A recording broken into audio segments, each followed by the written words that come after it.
Yeah, I'll react to that, sure. Okay. Hey guys. All right.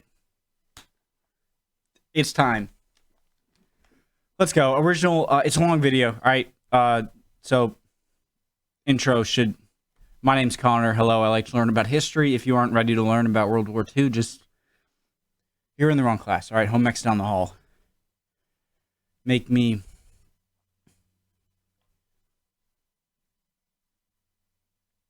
fish and chips. That'd be nice. All right, let's go. Original link to the video, top of the description below. Right below that, link to the Discord. Just click on it. It'll send you right over there. Don't be shy. Just makes it easier for me to interact with you. DM me if you want. If you have any questions, comments, whatever. And make sure to check on the left-hand side the channel recommendations and put whatever you want in there. So let's go. Oh, and my second channel, Mr. McJibbin, the link to that will be below the Discord link. Let's go. How? Boom. And start. So this is going to be about the Eastern Front, and I'd recommend watching this, actually, if you have time or get the chance, the oil video from Tick, how Germany was really lacking there. And, you know, people have a lot of different theories how they could have gone. Operation Barbarossa could have gone very differently. Some saying that Hitler was to blame for a lot of stuff, and some people saying that, well, at the end of the war, everyone just kind of, like, all the German generals kind of placed blame on him to make themselves look better, maybe. I don't know. Let's go. Blau is a complete disaster for the Germans, so much so that it brings the German army to the brink and ends the traditional German way of war, the war of movement. On the surface, Blau appears to be a success. Look at the territory that the Germans take. But when you dive into the details, you find that this campaign, the main summer offensive of 1942, ends in failure, having not achieved its objectives. So let's dive into the details. It's 56 minutes long. I can't pause too much. But fall Blau, like what is? Okay, so it's the German plan in 1942 summer offensive in southern Russia to claim the oil and whatnot. Okay. And explain the failure that was Case Blue. To fully understand Blau, we first need to look back at Operation Barbarossa. What happens in Barbarossa in 1941 directly dictates what happens in 1942 during Operation Blau, and it really explains both why Blau became a thing in the first place and also why Blau failed. Germany invades the Soviet Union in 1941, and Hitler says that the priority is in the south. He wants to take the food and the minerals in the Ukraine, and he wants to take the oil of the Caucasus. This is because German-occupied Europe is suffering under a food crisis and a massive oil deficit, which is bringing the German economy to a halt. I have a question already. Do you think it's kind of it might be a useless, just do you think that if the UK had the same objective, that maybe you could pump in a bunch of ships into the Black Sea and take it that way, and then kind of storm the beaches somewhere on the eastern coast of the... Maybe not. Never mind. And would bring the army to a standstill in October of 1941. So Hitler wants to prioritize the south in order to get the resources that Germany desperately needs to continue the war. But Franz Halder does not want to go south. Halder is the Chief of Staff of the German Army High Command, the OKH, and Halder looks at the French campaign in 1940, sees that the reason they'd won that war was because they'd encircled the enemy forces and then marched to Paris. So he takes that to mean that the way to win a war is to encircle the enemy forces, then take the capital. He then applies this logic to the east and wants to wage the same style of war that had won in France, but against the Soviet Union. Just with like 10 times the amount of distance? Encircle the Soviet troops first, then take Moscow, and then win. The problem is that the Soviet Union, and Russia previously, was a completely different animal to France. Even a cursory glance at a map will show you that the distance, well, this is France, and then this is the Soviet Union. France versus the Soviet Union, it's a huge difference. Now, the population... How big the Soviet Union was back then. They had all of the stands, or they didn't have Pakistan or Afghanistan. But they had Uzbekistan, they had Tajikistan, Kyrgyzstan, Kazakhstan, Uzbekistan, or Turkmenistan. They had the Caucasus, Ukraine, they had... And China had Mongolia, right? Is not as dense as it was in Western Europe, but the landmass itself and the distances and the space is massively different. So much so that even the operational plan for Barbarossa says, well, German panzers can't drive to the Pacific, and that the ultimate objective is a line from Arkhangelsk to Astrakhan. This is just a made-up line, by the way, having no real-world terrain border. Well, the Urals? The Ural Mountains are even further back from this, so they won't even be affected if the Germans got to this point, which, spoiler alert, they don't actually do. And unlike France, the Soviets and the Russians previously knew that their strength lay in the great distances that their state had. You see this in many campaigns, the famous one being Napoleon's conquest of Moscow in 1812, which didn't bring about a collapse of the Russian state. But there are many more, including World War I, where the Germans occupied vast tracts of Russian territory, and yet the Russian and then Soviet state, well, it's still fighting, although in this case it was fighting itself. Effectively, this is a completely different game with different rules. What works on the European chessboard does not work on the Asiatic Go board. So taking the Soviet capital and taking vast amounts of territory by itself probably won't bring about the collapse of the Soviet state. And you can see this in Hitler's logic. If he takes the food in the Ukraine and the oil in the Caucasus, the Soviet Union would be deprived of the means to fight, and Germany would have all the resources she needs to continue the struggle. This is very much a strategic mindset, the type of logic needed on a Go board. But Halder's logic is, let's defeat the armies in the field, take Moscow, and then that will somehow result in a victory. This is very much a chess player type of logic. But the reality is, this is a really good channel, okay? And this guy has shown me again and again after watching his videos that he knows kind of the major theories out there in the historical community and does a great job at targeting them, showing their good points, and then kind of dismantling them if they're able to be dismantled.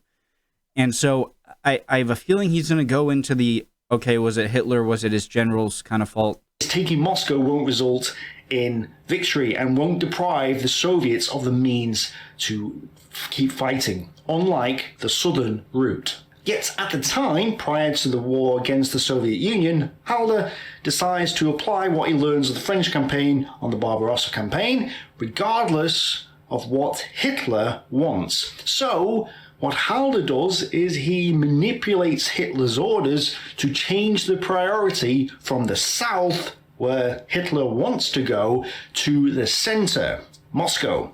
And he does this without telling Hitler. Army groups north, center, and south are arranged with Halder's logic in mind.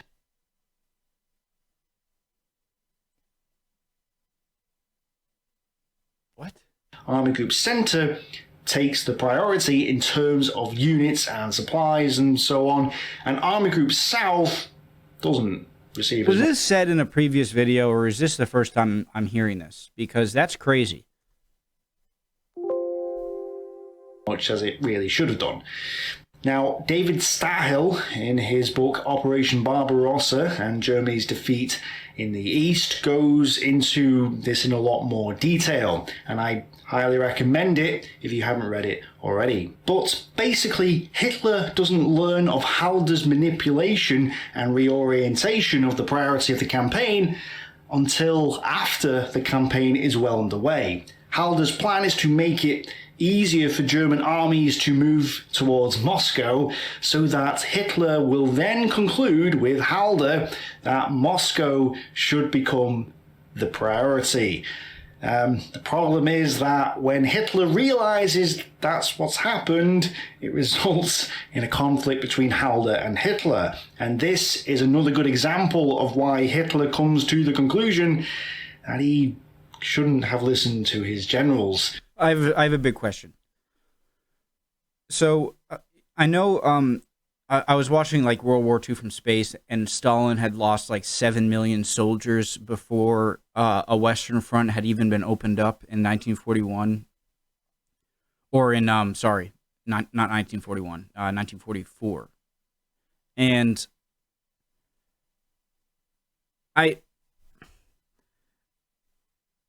what was Hitler's what did he think would happen? Did he think that just the Atlantic wall he had was so impenetrable that he didn't really have to worry about that, and he could just focus all his effort on the East? I know he has to get oil and whatnot, and so maybe no matter what, he has to disregard the worry of what could happen in the West and keep concentrated here. But the more I learn about World War II on the Eastern Front, the more I realize that it seems like Germany had no chance whatsoever to win the war. It seems like you take because in this case he was right. Halder had betrayed him and had disobeyed his orders to the detriment of the campaign and the war as a whole. Hitler was absolutely right to prioritize the South, and Halder was dead wrong in prioritizing Moscow.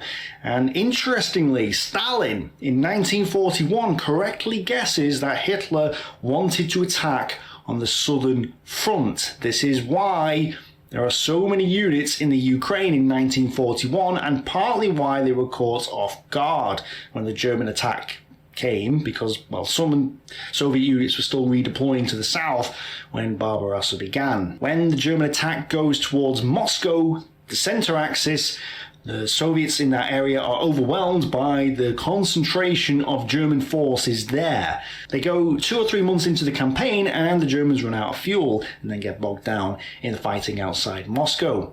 Fast forward to 1942 and Stalin concludes, okay, I was wrong about Hitler wanting to go south in 1941, and clearly he's aiming for Moscow. Therefore, we need to prioritize the Moscow area in 1942, because this is where the main German summer offensive will attack. And to take the Germans off guard a little bit, we'll launch a diversionary attack in the south at Kharkov. In fact, Marshal Timoshenko actually proposed this attack in order to divert German attention and reinforcements from the upcoming attack on Moscow. Attempting a pincer movement against the Germans at Kharkov, their attacks are halted and, well, they went almost nowhere. Why? Because they'd gone straight into the teeth of the German forces preparing for the summer offensive Fall Blau. Hitler once again instructed Halder to make the plan, this time for Fall Blau, and I'm going to emphasize that Halder does the majority of the work for this plan, so many of the faults with this plan are actually Halder's, and we'll come back to them later. But unlike the Barbarossa plan, Hitler and Jodl made alterations, probably to ensure that Hitler's wishes were adhered to this time, and this fact annoys Halder, who later complains about both Hitler and Jodl, even though he was at fault the first time. The objective now was absolutely set in the south, and the remainder of the Ukraine was to be taken. The Caucasus would be captured as well, along with her vital oil fields. After encircling and destroying Soviet forces in the eastern Ukraine, the Germans would move along the Don and eventually reach Astrakhan. At this point, the plan was to turn south and go into the Caucasus proper, taking Mayakop and Grozny. These were two major oil-producing sites north of the Caucasus Mountains. Now, a lot of people say that the Germans were trying to get to Baku, but that doesn't seem to actually be the case. In fact, this is why going to Astrakhan was important. If they take Mayakop and Grozny and get them up and running, the Germans would have substantially more oil, and if they take Astrakhan, not only would this prevent Soviet reinforcements from going south, which may actually ultimately help them reach Baku, but they could block oil shipments from the Caucasus going to the rest of the Soviet Union. Blocking the oil would then cripple the Soviet economy completely in 1943, leading to her collapse, and if not, would certainly hinder her mechanized forces. Guys, why risk this? It seems it could be a risk either way, but it seems like they're trying to shore up their freedom and to take the oil they want without Soviet intervention, and to cut off supplies to the Soviets. But seeing how dire everything was, why not just focus on going to the oil fields, securing them, and then kind of finding your way after that? Maybe that's not a great idea either. Therefore, Baku wasn't necessary for Blau, and the Astrakhan part of the strategy was to block oil shipments going north along the Volga. Why are you focusing on that? You don't have... Then explains why the decision was later made to go into Stalingrad. And this... You don't have the oil. Why are you focusing on blocking their supply right away? Like you're acting as if you have all this time to do everything perfectly. Is important to note. Again, I might sound confident, but I know I could be very wrong. Wasn't the ultimate objective of Blau, and in fact, it's barely mentioned in the initial plan. The Stalingrad, and this is important to note. Stalingrad wasn't the ultimate objective of Blau, and in fact, it's barely mentioned in the initial plan. When it is mentioned, it says going into the city isn't a priority. Here's the Stalingrad quote from the plan. In any event, every effort will be made to reach Stalingrad itself, or at least to bring the city under fire from heavy artillery so that it may no longer be of any use as an industrial or communications center. Okay, so that theory about Stalingrad, a part of the Germans wanting to capture Stalingrad is because it was Stalin's city in a way. It was named after him. Is all bullcrap, because that would be the biggest troll ever. Just like baiting your opponent into attacking a city because it simply has a symbolic, it has your name attached. They didn't have to go into Stalingrad. It wasn't seen as that important. What was more important was the Northern Guard line along the Don and the Volga in order to prevent the Soviets from breaking through, which would disrupt German efforts in the Caucasus. And Blau can be summed up by saying, first we'll break through the Soviet lines, encircle and destroy them, then race off towards Astrakhan, forming the northern flank, and then we'll head into the Caucasus. Okay. That, in a nutshell, is Operation Blau. However, there are several I understand. problems with the Blau plan. Problem number one is the distances involved. Remember when we said that the Soviet Union and Russia previously had the advantage of vast distances, which was one of the state's natural strengths? Well, Blau would send the Germans another 800 kilometers into Soviet territory. And if we bear in mind that the German armies were already at the limit of their logistical capabilities, this would put further strain on German supply. In fact, in November of 1940... Guys, I understand. Maybe if they don't get Astrakhan and get that border done, maybe they'd be in fear of being cut off in between the Sea of Azov and the Caspian Sea and the Black Sea, and maybe they didn't want that. The Army Quartermaster General, Major General Wagner, predicted that German logistics could only take them about 500 to 800 kilometers into the Soviet Union before it broke down. He did in fact tell Halder, who ignored him, and Wagner's predictions turned out to be very accurate. The point is that the Germans had already gone this distance in 1940 and had broken down. Now they were planning on going another 800 kilometers in 1942. It's simply madness, utter lunacy. But it seems they had no choice. Problem number two, they didn't have enough troops. 72 German... Oil was really this scarce, huh? That this is the only option for Germany to get oil is doing this. I'm not saying it's not true. I'm just saying it's mind-blowing. Divisions will be allocated to Blau. However, because the Germans were stretched thin across a front extending from the Crimea to Leningrad, which is a front of around 2,700 kilometers at this point, they couldn't concentrate enough forces in the south to complete their objectives for Blau. Now, a lot of people will say... Wait, no, sorry, I gotta go back. ...to enough troops. 72 German divisions will be allocated to Blau. However, because the Germans were stretched thin across a front extending from the Crimea to Leningrad, which is a front of around 2,700 kilometers at this point, they couldn't concentrate enough forces in the south to complete their objectives for Blau. Now, a lot of people will say that the Germans had already lost so many men in 1940 that they couldn't replenish their losses for 1942. This is actually incorrect. The Germans did in fact replenish their losses from 1941. Their divisions may not be 100% replenished at the start of the campaign, but the manpower certainly was around. Now, the problem is that they were at the height of their logistical capabilities, facing an enemy which knew they were coming. I have a question about the, so you see the losses and replacements, like 2 million dead, geez.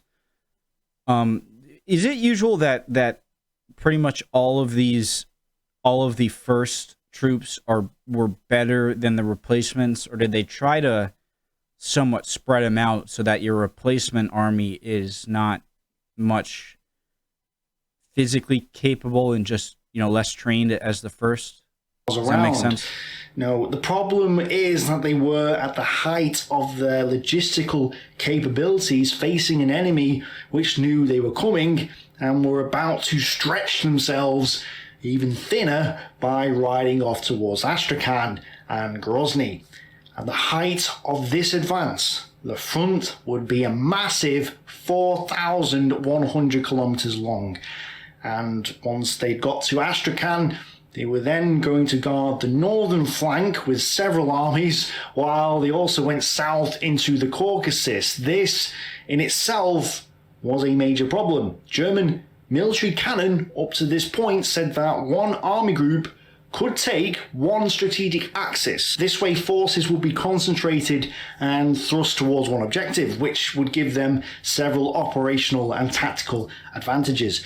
The problem with Blau is that they were going for 3 objectives: Voronezh, Astrakhan, and then the Caucasus. Now, technically, they don't advance on all 3 at the same time, but Army Group South would be torn between those 3 objectives, no matter which order they actually do them in, or if they do them all, at the same time, or whatnot. Therefore, even before Blau is underway, the plan required at least 2, if not 3, full army groups, and the Germans didn't have the forces to create 2 or 3 full army groups in the south. They had 1. And as we know from what happened in Operation Barbarossa, this Army Group South, didn't even have priority in terms of number of units, so they had to make them the priority in 1942. Even though they had 72 German divisions for Blau, this simply wasn't going to be enough for this campaign, and they couldn't really spare more from the other two army groups. There was a siege going on at Leningrad in Army Group North's zone, and massive battles at Rzhev going on in Army Group Center's area of operations. The Soviets are constantly counterattacking at Rzhev because they don't want the Germans to get to Moscow. So, unable to pull more German divisions to the south, the Germans needed help. In addition to the 72 German divisions allocated to Blau, 22 divisions would be Hungarian, Italian, and Romanian. Plus, more of these Axis allied forces would arrive as the campaign progressed. What if you put in a few German soldiers or the head into those divisions? Because I know that the Hungarian, Romanian, they're not as professional. But and I know there's a language barrier, but couldn't am I onto something here? Why not just like put in a few good troops to set an example and like yell when you know what I mean?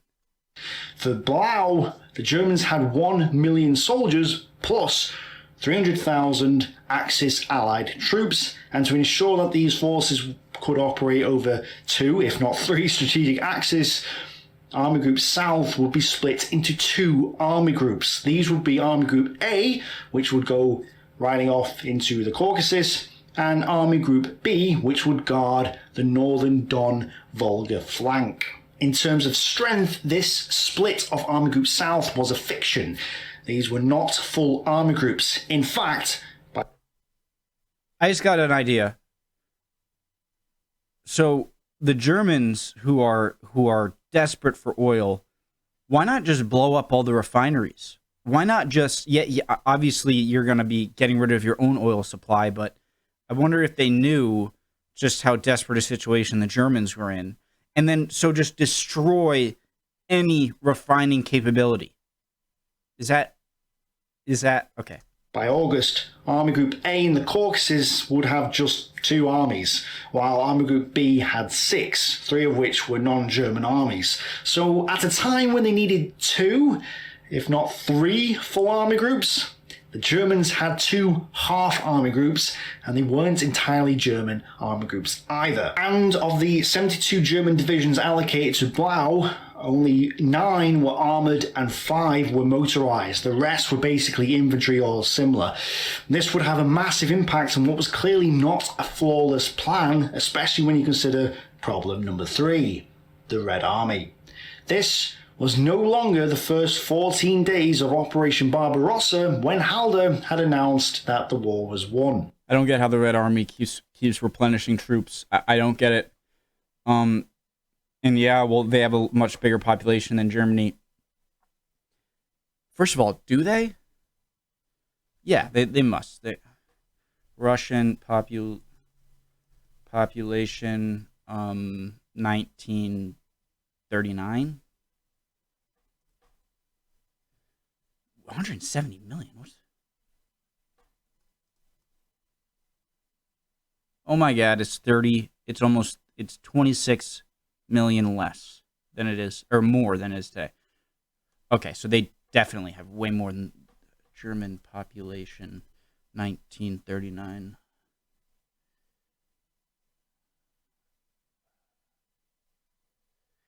$86 million. Why are those so similar to present day numbers? Okay.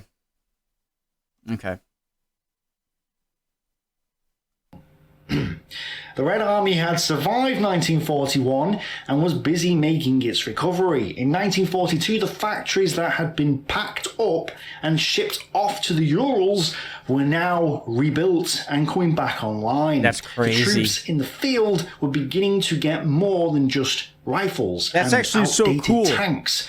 Unlike the previous year when I don't most want to pause again. of the Soviet tanks had been light or bad tanks. I have to. Sorry, just as the so the Soviet Union is such That's such a cool defensive tactic. So they're such a giant country that they just make your and a lot of natural resources and just kind of save those up and spread them in lines further east, and just kind of keep moving it and focus on mobility. That's awesome. Roughly a quarter of the tanks were now with T-34s. The Red Army was... All right, sorry. I was getting cold. Germany designed to enable it to engage Wehrmacht forces successfully in both the summer and the winter. And it marked forces successfully in both the summer and the winter. And it would do so. The Red Army would put up a strong resistance to the German summer offensive, which would hinder the German advance and stretch the German army to breaking point.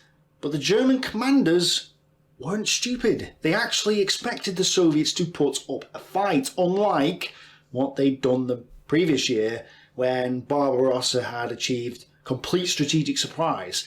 Now in 1942, without strategic surprise, the Germans expected the initial period of Blau to be more of a static battle and had planned accordingly. But when the great second German summer offensive begins on the 28th of June 1942, this turned out to not be the case. Beating the Soviet forces immediately ahead of them, the German 2nd Army and 4th Panzer Army race off towards their objective, Voronezh. By the 4th of July, Hoth's 4th Panzer Army had reached the Don in several places. On its left, 2nd Army came up as well, and 6th Army to the south only began to move on the 30th of June, but also broke through the Soviet units with ease. Do you know what's kind of depressing for me? And it's that, as like trying to learn about history, it just seems like there's no way you could have messed up as the Soviets. I don't want to, please be gentle if I'm wrong, okay? Let me know. But the more I learn about it, and this guy is just so persuasive, and he does his stuff so well, he really thinks about what you're thinking and tries to... It just seems like no matter what, like there's no fun. Like the fun is erasing from like me thinking about different ways that Germany could have won, because it just seems like they couldn't have. Like they just couldn't have. And no matter what tactic, it was only a matter of time. I wonder what would happen if Russia just let him go. And take note, though. Like, this would they still... position that Paulus's army had broken through with ease was a position that the Soviets had been constructing for around about 6 months. And Paulus had broken through it without breaking a sweat. And now columns of Soviet forces were just fleeing to the east. Almost as quickly, 6th Army and 4th Panzer Armies trapped the Soviet 40th Army on the 2nd of July, which was then devoured over the course of the next few days. Up to this point, things had gone relatively well, although the Germans were now surprised how quickly Soviet resistance had subsided. The Soviets had lost control and command of many of their subunits, and the outlook for the Soviets on a whole did not look good. With this, the second phase of Blau began, or sort of. See, von Bock's forces at Voronezh were being counterattacked by a Soviet tank force, so von Bock was reluctant to send 4th Panzer Army south, as was part of the original Blau plan. Hitler became enraged, later going on to complain of how his panzer force had wasted 48 hours sat... Guys, random question, but how do you achieve that is that the Iron Cross you see on von Bock's neck? Is that like the Victorious Cross or the Medal of Honor kind of thing? Thanks to how his panzer force had wasted 48 hours sat Be gentle. at Voronezh thanks to von Bock. And this is an issue, especially when you consider that the Germans only had 9 armoured and 5 motorised divisions for this campaign, and that 3 armoured and 2 motorised of these divisions were now tied up at the city of Voronezh. At stake here, though, is a much bigger picture than just a simple little argument. The traditional German way of war said that an army commander could make his own decisions and act on his own initiative. If von Bock wanted 4th Panzer Army for a couple of extra days, then he was entitled to it, right? No, the objective is to take the oil fields in the Caucasus, not fight a tactical battle at Voronezh, and von Bock is preventing that from happening. Hitler, who has not been schooled in the traditional German Junker officer way of war, does not care about the tactical situation at Voronezh. He has a strategic mindset, unlike von Bock, and he wants 4th Panzer Army to go south. Look, this is important.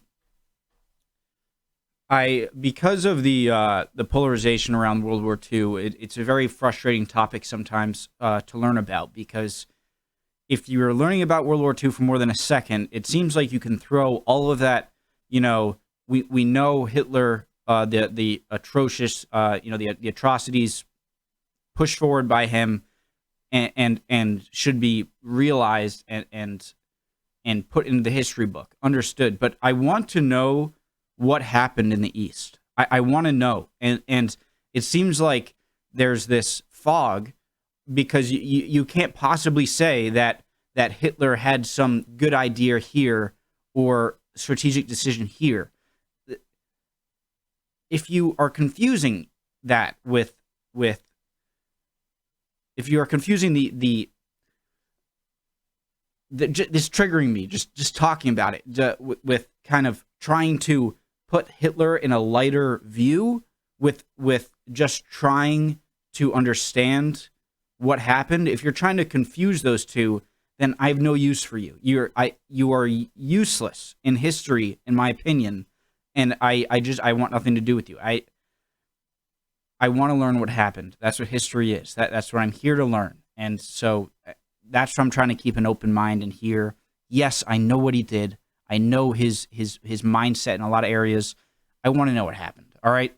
Just on the 2nd and 3rd of July, Hitler and Bock meet to discuss the situation, and Bock conceded to the pressure from above to release 4th Panzer Army. You hear often how Hitler should have listened to his generals.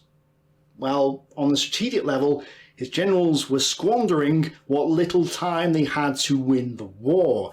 Another crack in the traditional German way of war. On the 6th of July, Voronezh fell, but on the 8th of July, von Bock sent a message to Halder, and his outlook for the campaign was not good. Bock said that the German pincers would probably close around nothing, and that, in my opinion, Operation Blau 2 is dead. To explain this, basically, Fall Blau was designed as a series of operations rather than just one plan. It was more of a set-piece battle with timings and various thrusts, which was more like a British battle plan rather than a traditional German, okay, go figure it all out as it goes plan. The reason it was planned like this was for 2 reasons. The first was because the traditional German way of war had failed in Barbarossa. Having your generals ride off into the sunrise on their own initiative is great, but only if you don't leave millions of enemy troops on your flanks or rear. Guderian. So instead of racing off to create massive encirclements, which they couldn't keep a tight ring around, allowing the Red Army to simply walk out of the trap, the Panzer forces now had to create little encirclements so the infantry could do their work. This meant that the generals really couldn't have operational freedom like they'd had before. The two styles simply don't complement each other, and so they were reined in to fight a more classic style of battle rather than a war of movement. The second reason was because they expected the Soviets to fight harder than they'd done the year before, since they no longer had the strategic surprise. The Soviets knew they were at war and knew that the enemy ahead of them could attack them. So they were better prepared than they had been the year before. They'd also been digging defences for several months now and seemed to be better prepared. Also worth noting is that the year before, during Barbarossa, the Soviets had struck back into the jaws of the German pincers. They'd effectively counterattacked themselves straight into the prisoner of war camps. But that was in 1941. In 1942, during Case Blue, something else was happening. Now, what I'm about to describe is fall German for plan or case or something, or does it have to do with? Is still up for debate, but I want to provide some clarity to it and not just make some sweeping remarks that others have made. So please bear in mind that the picture is not clear. On the 7th of July, Timoshenko ordered a general retreat to prevent his forces from getting encircled by the German pincers. Awesome video, Melkor, by the way. I can tell why you wanted me to react to it so bad. So, on the operational level at least, the Soviets ordered a purposeful retreat. But even as early as the 30th of June 1942, Soviet forces from mostly divisional level downwards were already retreating. And this retreat at divisional level downwards was not the calm, collected retreat of an organised army. No, the Soviets lost command and control of their units. There was large-scale desertions and the loss of much equipment.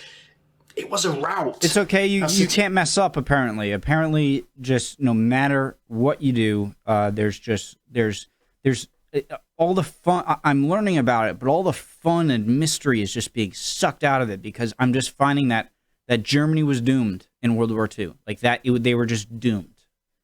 Tino points out in his book, Death of the Wehrmacht, no matter what. The Soviet troops weren't stupid. They knew that, especially in the summer, the German panzer attacks would encircle and destroy them, and they had no intention of becoming prisoners of war, so they just began to flee. On the one hand, then, we have a purposeful retreat, on the other hand, a rout, and while many argue it was one or the other, the reality is it was probably both. It just depends on what level of the command structure you're talking about. Either way, though, this retreat or rout would have dire consequences for the plan for Blue, and the German chances of success during the summer offensive were also impacted by this. This is because if the Soviets retreat, then the German pincers won't encircle them. If they don't encircle them, then the Soviets will live to fight another day. They will effectively slip the noose. This is bad because the traditional German way of war said they had to destroy the enemy forces before riding off to victory. And in this case, the Soviets were retreating. So Hitler reacts quickly, launching Blau 2 on the 9th of July. This was actually a full 2 weeks earlier than planned. Such is the desperation to keep Blau alive. Army Group South is now split into two, List's Army Group A and von Bock's Army Group B. And Kleist's 1st Panzer Army is let loose across the Donets River. What happened over the course of the next few days in any other context but war could be described as a comedy. Kleist is ordered to go left, then right, then over here, then over there, then over there. And it was a very frustrating time for Kleist, whose army finally met at Milerovo with 6th Army and 4th Panzer Army. The bag of Soviet prisoners they took was just 40,000. That was practically nothing. In fact, in the previous 2 weeks, the Germans had only taken 100,000 Soviet prisoners of war. This was tiny compared to what they'd hoped to have taken. You see, because of the desperation in trying to salvage something from the Blau plan, the mobile elements had gone ahead to try encircle the fleeing Soviet soldiers. And they had to do this rapidly, otherwise the Soviets would slip their grasp. So the panzers had actually shot off ahead of the infantry, much like the year before, and the infantry simply couldn't keep up with them. Most of the Soviet troops they had encircled had actually been driving alongside the German panzer columns, or had dispersed before them, or hadn't actually been encircled because the German infantry couldn't keep up. It was a repeat of the same problems that had happened during Operation Barbarossa. The chess game does not work on a go board. It had all gone wrong and a scapegoat was found. Von Bock was sacked on the 17th of July and replaced by Weichs. The charge against Bock was that he tied up the panzer forces of Voronezh for too long, although Weichs had also wanted the panzers for Voronezh too. So anyway, the Blau plan was in tatters and the Soviets were now responding. In the wake of the German attack, and for his failings here and in the previous year, Timoshenko was dismissed, and in his place the Stavka created two new fronts. The first was the Voronezh front on the 7th of July, which would be commanded by Vatutin on the 14th of July, and the Stalingrad front, created on the 12th of July. This will be commanded by Gordov from the 21st of July. The Stalingrad front consisted of three reserve armies, the 62nd under Kolpachi, 63rd under Kuznetsov, and 64th under Churikov. Kuznetsov is a familiar name. Two of these reserve armies would become famous in the Battle of Stalingrad. Now, the Soviet High Command still famous in the Voronezh front was the most important, because command still thought that the Voronezh front was the most important because the Germans were clearly aiming towards Moscow. And so the Voronezh front engages with Salmuth's Second Army. But the Stalingrad front's forces are miles away. They're at the Don Bend, and really there's nothing between them and the Germans. The Germans then continue what can only be described as a disaster of their Blitzkrieg or Bewegungskrieg warfare. An intelligence report indicated that the Soviets had withdrawn to the east of Rostov, so the Germans untangled their armoured forces massing at Milerovo, which itself wasn't a slick affair, and 1st Panzer Army was sent back across the Donets River, which it had already crossed in the first stage of Blue, to thrust then towards Rostov. 4th Panzer Army was sent southeast towards the Don, northeast of Rostov, trying to encircle Soviet forces south of the river. 17th Army and 3rd Romanian Army would march from the west as well. The only exception was Paulus's 6th Army, which was heading towards the Don Bend. All these armies, except for the 6th, fell upon Rostov, which was captured on the 23rd of July. Interestingly, the forces that initially took Rostov in 1941 were the same forces that had taken it in 1942 as well. But just like at Milerovo, the pincers at Rostov came up empty. Barely 33,000 prisoners were taken, wow, and it turns out the intelligence report had been faulty, much like the rest of the plan for Blau. Despite taking territory, the German army had not gobbled up the Soviet forces in front of it, and it had only got this far by consuming large quantities of its own fuel. Its logistics were getting stretched further and further the more miles it went, and there was nothing immediately ahead of the pincers to destroy. So now we come to possibly one of the big decisions of the war, one which scholars have pondered over for years and which nobody seems to have made a clear answer to. We're talking about Führer Directive number 45. This order is the catalyst for the disaster at Stalingrad and has been seen as the ultimate failure of the German summer offensive in 1942. If you think Stalingrad and the events of 1942 are the turning points of World War II, or just one of the big turning points, then this is the order that you absolutely have to understand. Now, much like the Soviet retreat or rout debate before, scholars are still debating the reasons for the decisions made in Führer Order number 45. So, as not to get ahead of ourselves, first I'm going to give you the reasons for the decisions made in the context of Blau and the wider war. And then once you understand why this decision was made, then I'll explain the consequences of the decisions. Do it. The German economy and the war effort is suffering under a massive oil crisis. Even with Romanian oil, the deficit is crippling. Germany needs the oil of the Caucasus in order to continue the wider war. Germany is also at war with Britain and the United States, and while they only Isn't there also a good amount of oil in Bulgaria? have 3 divisions tied down in North Africa at this point, there is a constant threat of an attack in the west.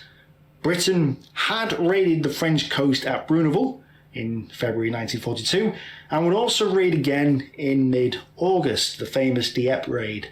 In addition, there was a larger threat of invasion thanks to the United States, and the only way Germany could hope to win a fight against the USA was to gain the oil her economy and mechanized forces needed. Hitler was aware of the Soviet press and propaganda talking about a coming second front in the West as promised by the Western Allies. Hitler was also aware that the success of the Western Allies is dependent on the Soviet Union surviving in the East.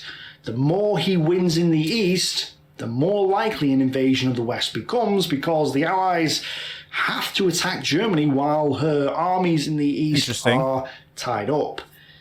Hitler may have been an evil man, but he was also the leader of a nation, and he was not insane. He understood the strategic picture very well, unlike many of his generals who were trained to look at things tactically and operationally. He understood that this war was a war for resources. As Toprani says, this was the first war for oil. And if I do not get the oil of Mayakop and Grozny, then I must end this war. Hitler, June 1942. He understood that time was running out for Germany. The window for success, a hard time limit, was closing. And if Germany didn't get oil soon... I mean, Hitler, it seems like the time to end the war, not end the war, would have been prior to Operation Barbarossa, because you could at least maybe, although you're not friendly with the Soviets, at least try and consolidate, maybe. I don't know. It just seems like then I must end this war. I feel like after this, you don't. It's sort of lost. A hard time limit was closing, and if Germany didn't get oil soon, she would no longer be able to wage a war of movement, and she would ultimately lose the static attritional war that would follow. But in addition to the strategic situation and the need for oil, so far the Blau operation had been an operational mess. It hadn't achieved anything except for take some ground. It may have been a tactical success, maybe an operational success, I guess you could say, but so far none of this had translated into a strategic success, and it really needed to turn into one soon. The good news was that the Soviet Red Army was no longer in the field. She had disintegrated. Hitler and the Army High Command had believed prior to Blau that the Red Army was on the verge of collapse, and they had just witnessed this collapse, or at least they thought so. Regardless of whether it was an intentional retreat or a rout, or both, that event, an intentional rout, that collapse, leads Hitler to the conclusion that the Soviet will to fight is dead. In his mind, the only thing stopping the Germans from getting to Astrakhan was the terrain and the fuel gauge. He concludes that the Soviets will not be able to create a viable defensive position west of the Volga River. But he also knew what was happening elsewhere. Leningrad was still under siege, and perhaps more importantly, fighting was going on in the Rzhev area near Moscow. The Germans had kept approximately 1/3 of all its divisions on the Eastern Front at the Rzhev Miasma salient. I'm picturing a perfect I'm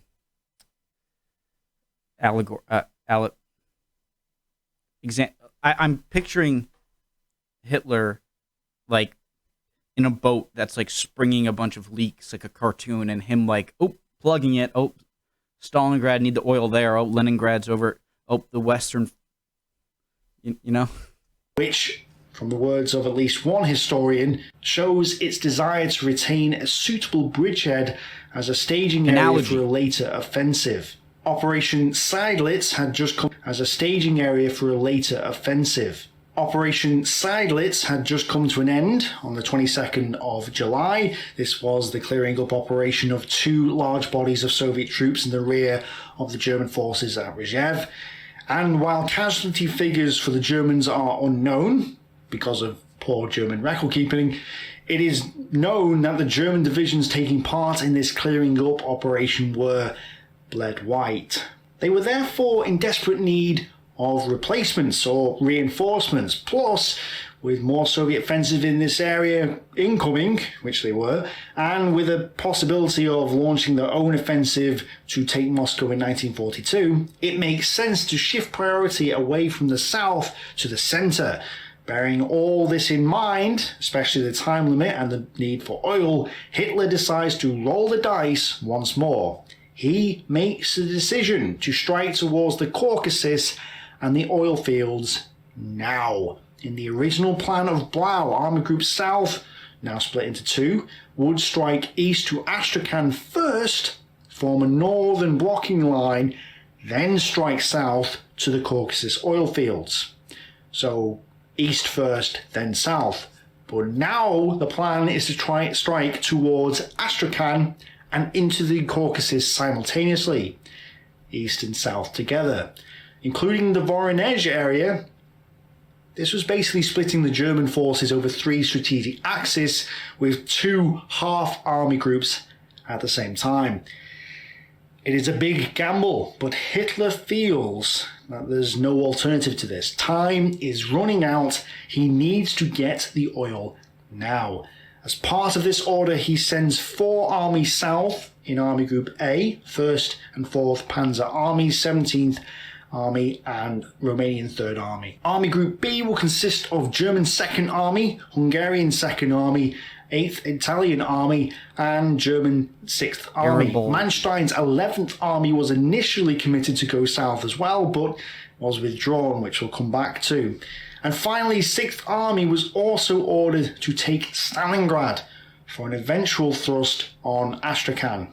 Now, 6th Army is a big army. It has 6 corps at this time and may have been the biggest German army on the Eastern Front as well. I finally understand the Astrakhan thing that on previous video. I don't know if it was the oil video or a previous tick video before that, where I wasn't exactly sure why you going to Astrakhan. Why are you going to it's just to seal up a front between the Caspian Sea and as far north as they can go to protect what was it, the Volga along there, or to protect their advances into the Caucasus. That said, he was given objectives that were far beyond its and kept the Soviets from getting more supplies. That said, he was given objectives that were far beyond its capabilities. But Hitler does not see this because Hitler thinks the Soviets have been defeated, in the south at least. But this is a false belief, and by diluting his forces, what happens is Axis units along the Don are facing undefeated and quite powerful Red Army forces. In fact, the Red Army had a front facing each of the 3 Axis armies of Army Group B at this time. Bryansk front with more than 3 armies against Salmuth's 2nd Army, Voronezh front with 2 armies facing Janis' Hungarian 2nd Army, and the Stalingrad front with 5 mostly reserve armies and 2 tank armies, although these hadn't actually formed yet, facing Paulus's 6th Army. So this is optimism at best, and overconfidence at the least. The rout of Soviet forces in the early part of Blau convinced Hitler that Manstein's 11th Army wasn't even needed, and it began moving to the Leningrad. Of Soviet forces in the early part of Blau convinced Hitler the rout of Soviet forces wasn't even needed, and it began moving to the Leningrad area to influence that siege. As I said last time, 11 of the German divisions taking part in Blau were withdrawn by mid-August. I feel like this is no time to start thinking, oh, maybe we don't need this. your fuel gauge is low overall, and I don't think it's the time to be like, well, they routed pretty quick. Maybe we don't need it. I think you just go all in. 24th, 132nd, and 170th Infantry, plus the 28th Jaeger Divisions, were sent to Army Group North. The Großdeutschland Motorized Infantry Division, 9th and 11th Panzer Divisions, and the 72nd Infantry Division were sent to Army Group Center. And the 1st Motorized SS Leibstandarte Adolf Hitler Division and the 22nd and 257th Infantry Divisions were also sent to the west. This was 15% of the German divisions deployed for Blau and 25% of Blau's mobile formations. On top of the fact that reinforcements had already been deprioritized for the southern front and sent to the central front, as shown in last Monday's video, this effectively stripped and diluted the German forces in the south. They no longer had the strength they needed to complete their objectives. Worse, the supply situation is completely messed up. Priority goes to Army Group A, racing off to the Caucasus. And that's fine, but 6th Army is starved of supplies. Paulus engages Soviet forces at the Don Bend on the 24th of July, and by the 26th of July, as a combination of stiff Soviet resistance but also a lack of fuel and ammunition, Paulus's army comes to a halt at the Don Bend. Coupled with the People's Commissariat of Defense Order number 227, the infamous not a step back order, which was issued on the 28th of July 1942, 6th Army becomes embroiled against 4 Soviet armies and suffers heavy casualties. Now, I'm not going to go into detail with this part of the battle today because I'll be covering this in much greater detail in my main Battlestorm Stalingrad documentary, which is upcoming.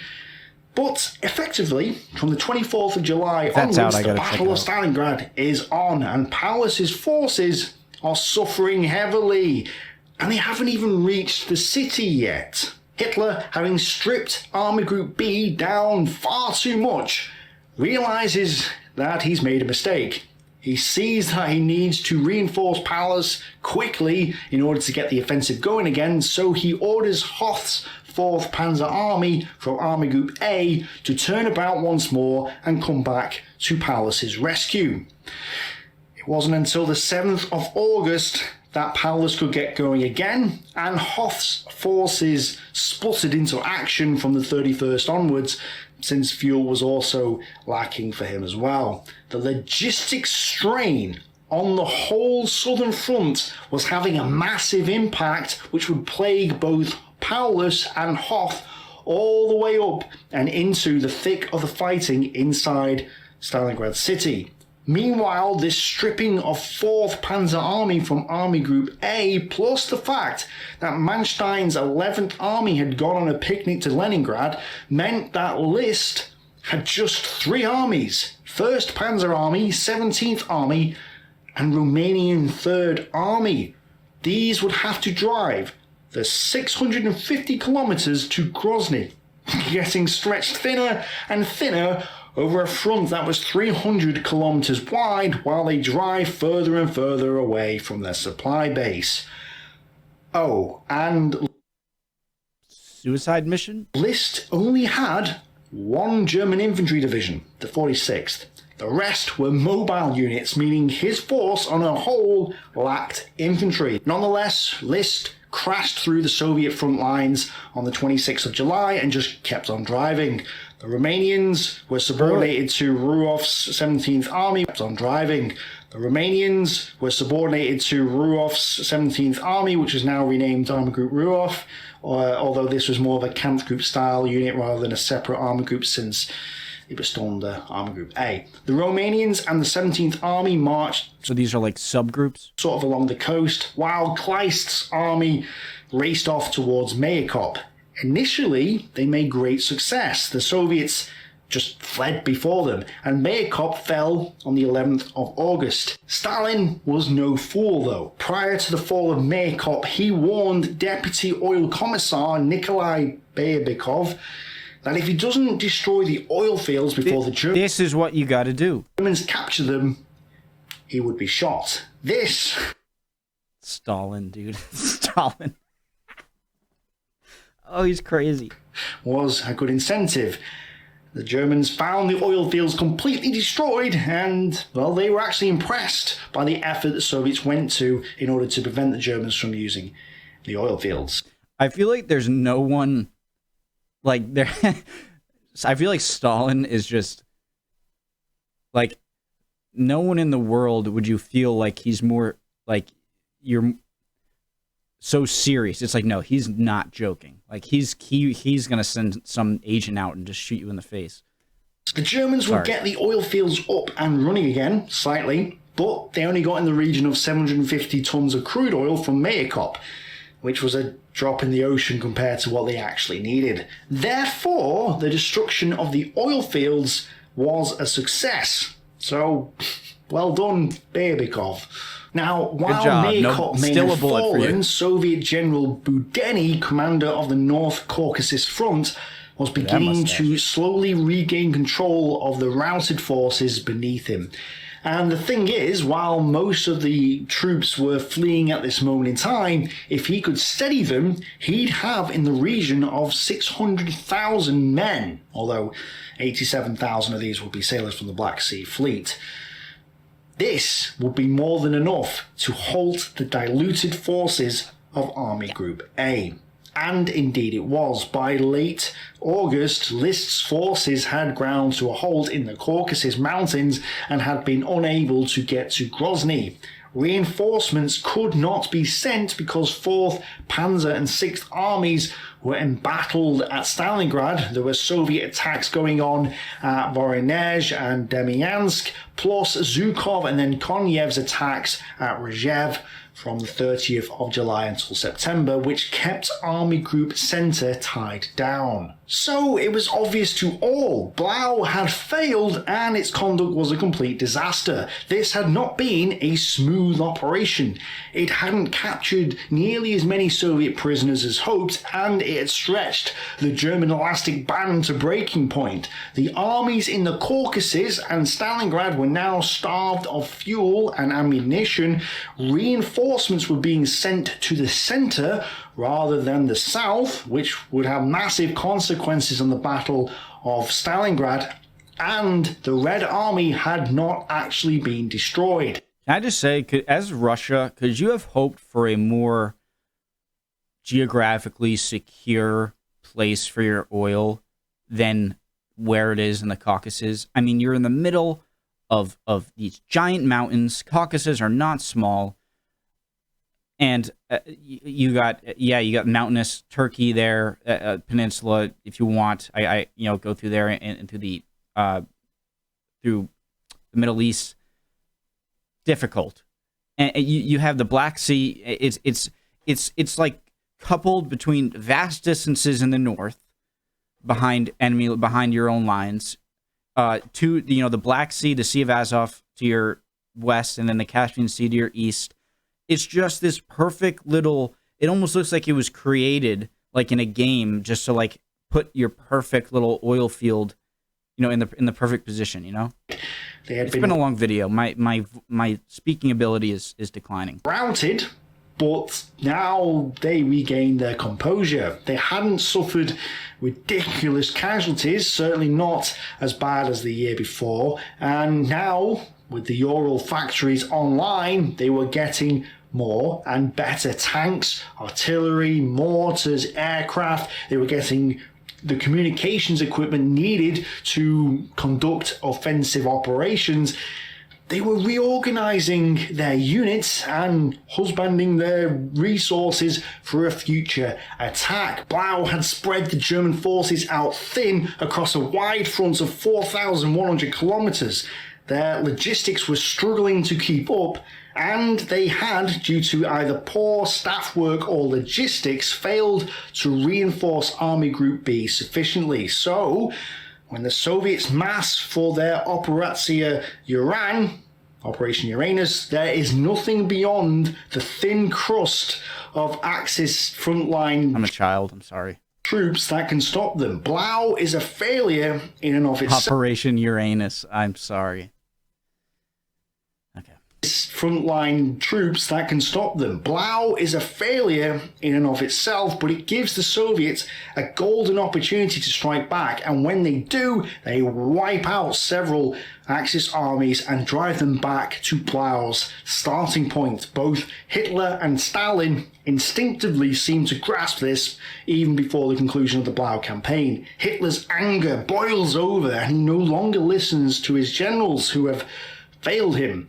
Bock's already gone. List is sacked on the 9th of September for failing to keep the offensive going. Several others, like General Heim, are sacked as well.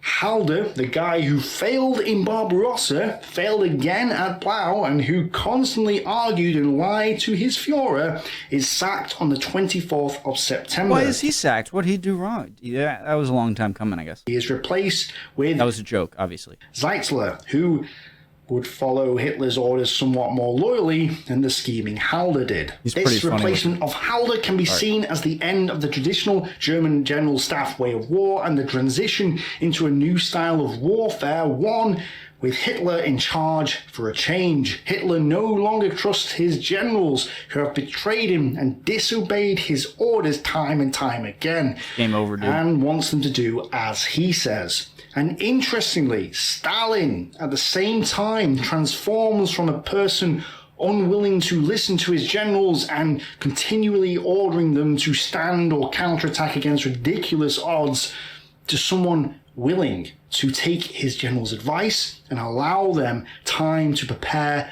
their offensives. The end of Blau, with the Germans stretched thin and without the oil and supplies needed to attack everywhere or even anywhere, gives Stalin that time. For the first real time in the war, he can say to his generals, sure, take 1 or 2 months to plan Operation Uranus and get it organized. Oh, and you want to make a delay of a couple of days or even a couple of weeks? Well, sure, you can do that. And the failure of Blau really allows this to happen. Stalin and Hitler trade places, almost trade roles.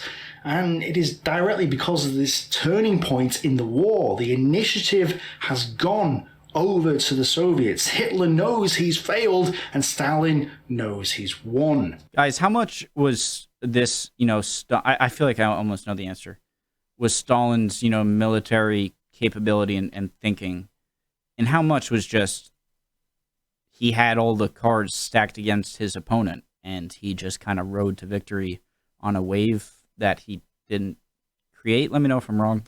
Effectively, we can sum up the outcome of Blau with this quote from Centino.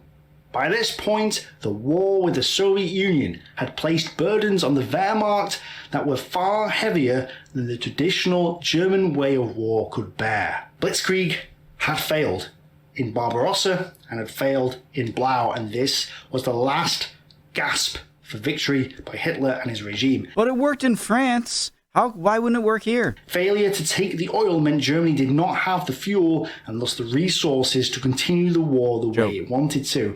Blitzkrieg no longer worked. From now on, it had to fight a static war. In November 1942, at the height of German conquest, and just a few kilometers from Grozny, you have El Alamein, Operation Uranus, and then the Torch landings, which was the entry of the United States land troops into the war. The traditional German way of war was over. Blau came to an end not because of vast hordes of Soviet troops or masses of Lend-Lease trucks. It was because the German army just wasn't capable of going the distance.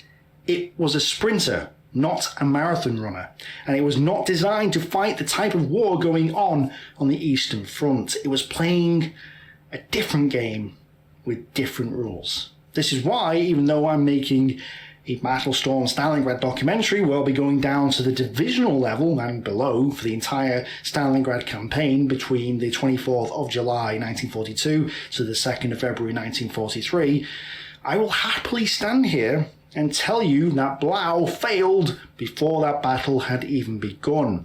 I will also say that the Battle of Stalingrad was lost outside the city before the Germans had entered the city. It seemed to be lost immediately when Operation Barbarossa started, and the moment they crossed into Soviet territory, it seemed to have lost. And the conditions for that loss were set up during the Blau campaign. While I love going into details, and I intend to drown you in as much detail as possible in the Stalingrad documentary itself. You're amazing, dude.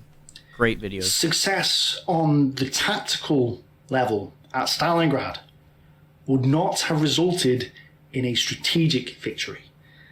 But that doesn't mean it wasn't important, or that it's not interesting. Of course, the Battle of Stalingrad is interesting.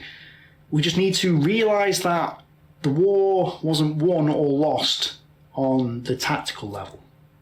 And hopefully this video has put everything into perspective.